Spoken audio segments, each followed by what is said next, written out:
Bonjour, donc une petite vidéo pour vous expliquer comment se passe un cours par webcam.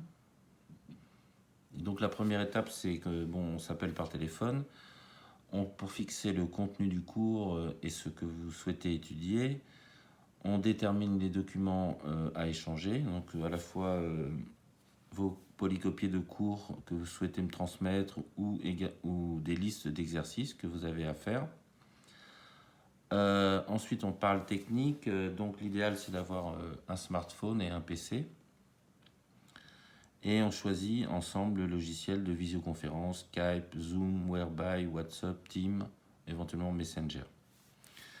Voilà. Ensuite, donc, on échange les documents par mail. Vous m'envoyez vos documents. Et puis, vous pourrez télécharger dans ma base de données les différents documents. Et vous procédez à l'installation technique. Donc sur ma chaîne YouTube, donc il y a d'autres vidéos qui vous expliquent l'aspect matériel et également le contenu de ma base de données de documents de mathématiques et de statistiques et d'algorithmes.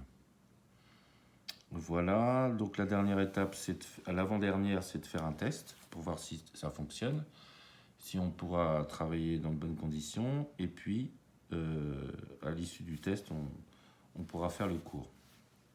Donc, par exemple, si on doit étudier les nombres complexes en terminale S, donc j'ai fait un module qui regroupe tous les exercices types et également toutes les démonstrations de cours.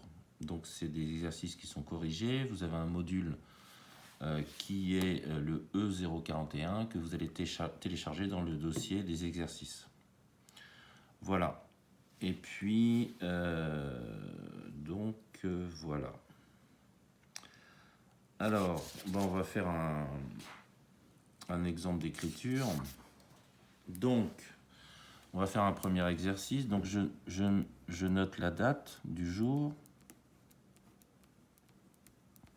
et avec la page numéro 1, puisqu'à la fin du cours, je vous transmettrai toutes les notes que j'ai prises pendant notre cours.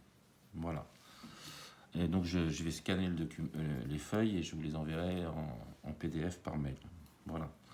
Donc, supposons qu'il faille calculer l'intégrale i entre les bornes 0, 1 et 1 de la fonction 3x carré dx. Donc, on sait que cette fonction est de la forme f de x égale x puissance n et que la primitive de cette fonction, c'est x n plus 1 sur n plus 1. Bon, là, il se trouve que 3x2, c'est justement la dérivée de x3, donc on a directement la primitive. Donc, dans cet exemple, la primitive de la fonction 3x2 est égale à x puissance 3. Ce qui fait que l'intégrale est égale à la primitive entre les bornes 1 et 0, ce qui est égal à 1 à la puissance 3 moins 0 à la puissance 3 qui est égal à 1. Et donc l'exercice est terminé et cette vidéo est terminée.